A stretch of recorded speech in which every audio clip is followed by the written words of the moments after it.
Olá pessoal, muito boa tarde. Eu quero mostrar hoje para vocês um fenômeno chamado tensão superficial. Para isso, eu vou usar uma pipeta graduada, vou usar uma proveta com água e corante, vou usar becker, uma taça que eu trouxe de casa, palha de aço e um detergente qualquer. A primeira coisa que nós vamos fazer é, observe com atenção, eu vou meio que direcionar uma resposta para você. Aqui a taça, aqui o becker, e eu vou colocar as duas palhas de aço na superfície do líquido e você vai observar o que acontece. Observe, ao mesmo tempo. Ora, na taça a palha de aço desceu e no becker ela continua na superfície. Qual deve ser a explicação? À primeira vista dá a impressão que tem a ver com a taça, mas isso não tem nada a ver. Sabe por quê? Porque observe o que eu vou fazer agora no líquido que contém. Qual é a conclusão? A conclusão é que, anteriormente, com certeza, havia uma gota de detergente aqui. Agora, explicando, isto, na verdade, é a quebra da tensão superficial no caso da água. Nessas condições, o que acontece? Toda vez que eu coloco uma gota de detergente, e detergente é um saponáceo, é um tipo de sabão, quimicamente falando, nós dizemos que o detergente é uma substância apolar, tá certo? E capaz de quebrar a tensão superficial da água, que é polar. Ora, nessas condições, tudo que eu tiver na superfície da água tende a ir para o fundo. Existe um tipo de lagarto chamado basilista, que é o famoso lagarto Jesus Cristo, aquele lagarto que consegue andar sobre a água. Só que ele só vai andar na água se ela estiver despoluída, sem nenhum tipo de poluição, limpa, limpa, limpa. Porque a tensão superficial da água e as patas esponjosas desse lagarto se responsabilizam por ele poder andar ou correr sobre a água. Só comparativamente falando, poderia se perguntar, uma pessoa poderia correr sobre a água? A resposta é sim, desde que essa pessoa conseguisse uma velocidade de 104 km por hora.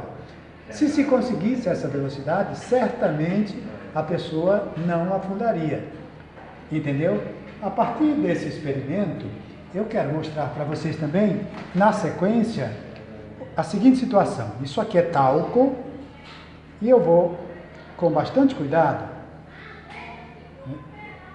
colocar o talco na superfície.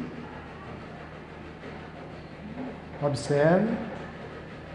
Ok. Mais uma vez, eu vou gotejar, e aí você vai observar apenas uma gota de detergente. Observe. Está percebendo?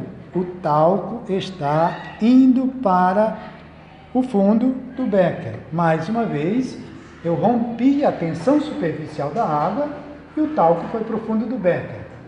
A pergunta que vem a seguir é, Jorge, o que é tensão superficial?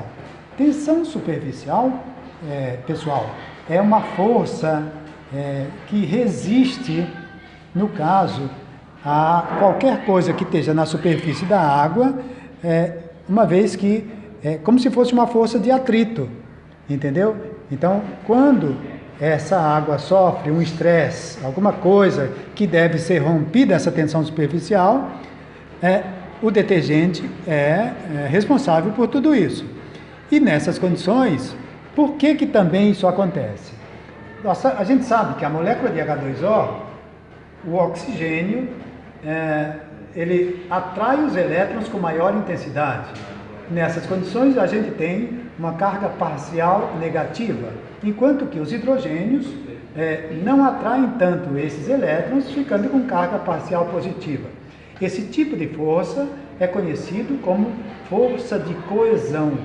E a força de adesão, que é outro tipo de força que influencia nesse tipo de ocorrência, é, na verdade, a sequência que nós temos, esta adesão que existe entre as moléculas de água e o vidro. Eu vou mostrar isso na prática, isto é, eu vou colocar uma certa quantidade de gotas de água e você vai acompanhar comigo. Cada 20 gotas de água tem aproximadamente 1 ml. Verifique que eu vou colocar bastante gota de água aqui, de modo que você vai perceber que para que a água derrame, visualmente, ela está acima da superfície do líquido, do vidro. E nessas condições, a gente tem aquilo que a gente chama de força de adesão. É a adesão das moléculas pelas moléculas do vidro. Como o vidro é mais polar do que a água, então você vai observar, num determinado momento, que a camada de água vai estar acima da superfície do vidro. Eu vou continuar colocando até que a gravidade se encarregue de entrar em ação. Mas até então, você observa que a próxima gota ainda não caiu, a gravidade ainda não atuou. Observa.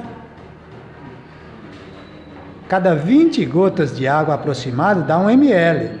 Eu já coloquei mais de 20 gotas aqui e pronto. Agora a gravidade entrou em ação e a tensão superficial da água não tem força do tanto da gravidade. Muito obrigado.